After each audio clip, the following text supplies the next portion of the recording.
Welcome everybody to What the Flick. Thanks for being here. Alonso Duralde, Matt Atchity, Christy Lemire, Ben Mankiewicz. See, I went the other way there. Caught you off guard. Keep you guys fresh and on your toes. Woo. 3 movies this week, very similar films. The Paperboy with Matthew McConaughey, which Christy and Alonso will be doing. Frankenweenie and Taken 2, the sequel.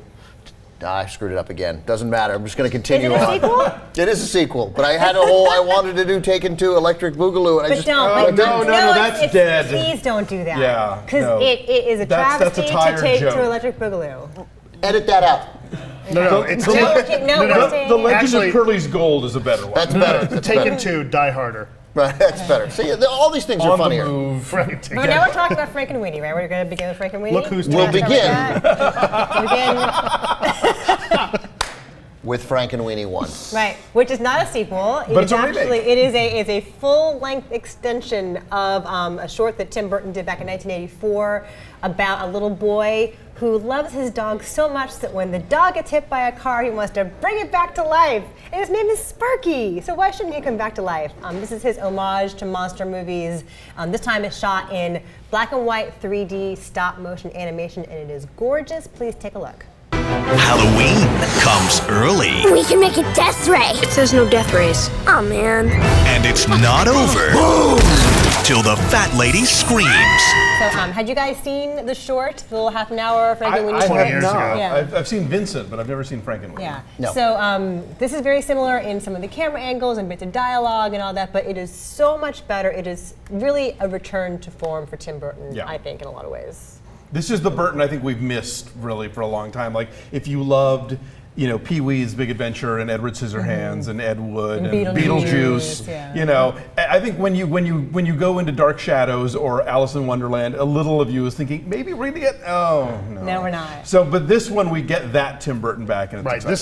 This is the type of movie we hope for every time we go see a Tim Burton movie. Yeah. It's oh God, thank God. That's where he is. I love just the camera angles or whatever it's called. What's it called? The stop motion animation. Stop motion. Well, Still a camera they're angle. camera angles, right? Yeah. Right, there's still a camera. And there is a camera, there's Yeah. an angle, but it's dark and weird and funny. I love how exaggerated all of the characters are. Either they're totally gangly and spindly, or they're just freakishly obese and off kilter and out of proportion. And even like a cat, a weird little cat, will steal the show here. Mr. Whiskers. with the giant eyes. Yeah. And it's scary even before the thing happens where all the monsters show up.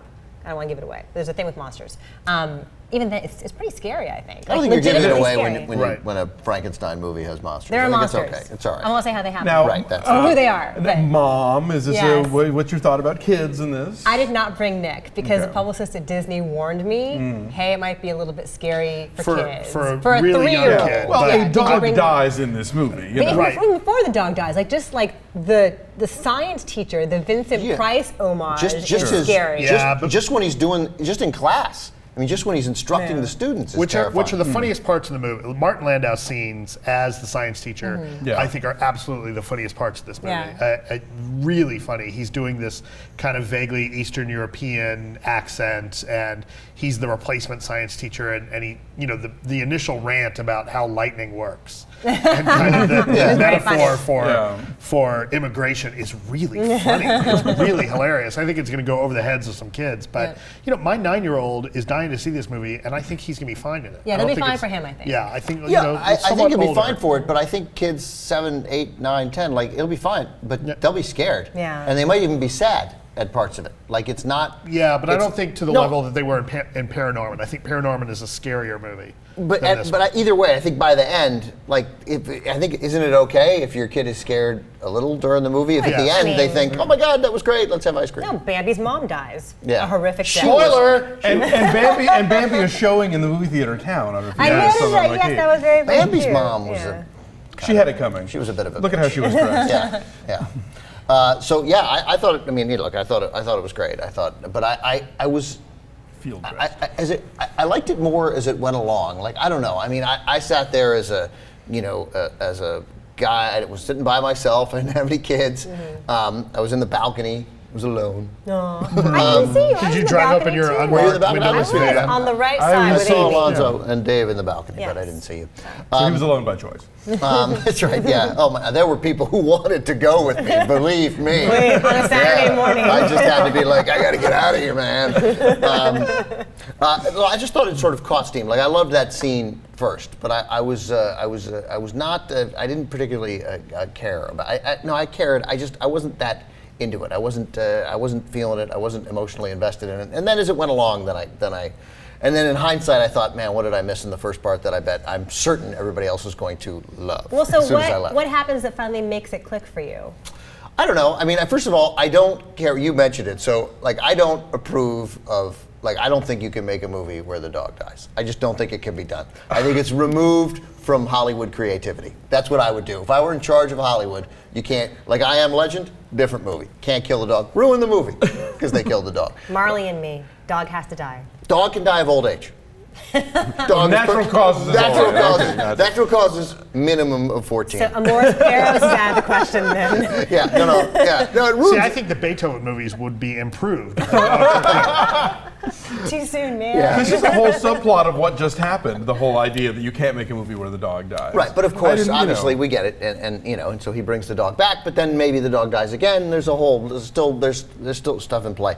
So I don't know. Then I got into it, and then all of a sudden I had, I guess, a lonely boy identifying with his best friend moment in the movie. It's funny because I had kind of the opposite. I liked it a lot, and then I thought it kind of started running out of steam a little, and then it picked back up again for the big finish. But there was sort of that kind of like if it's a 4-act structure, the third act got a little like let's move this along. But then big finish, which made up for everything. Well, there isn't much story for a while there, right? It's like he's created the dog, brought him back to life, and he just tries to hide him in various ways, and then eventually, one by one, the neighborhood kids all figure out that he's done this. Like, there's really not much of a strong plot. It did feel like it got a little padded out in a couple of places, but I think for the most part, I really liked it.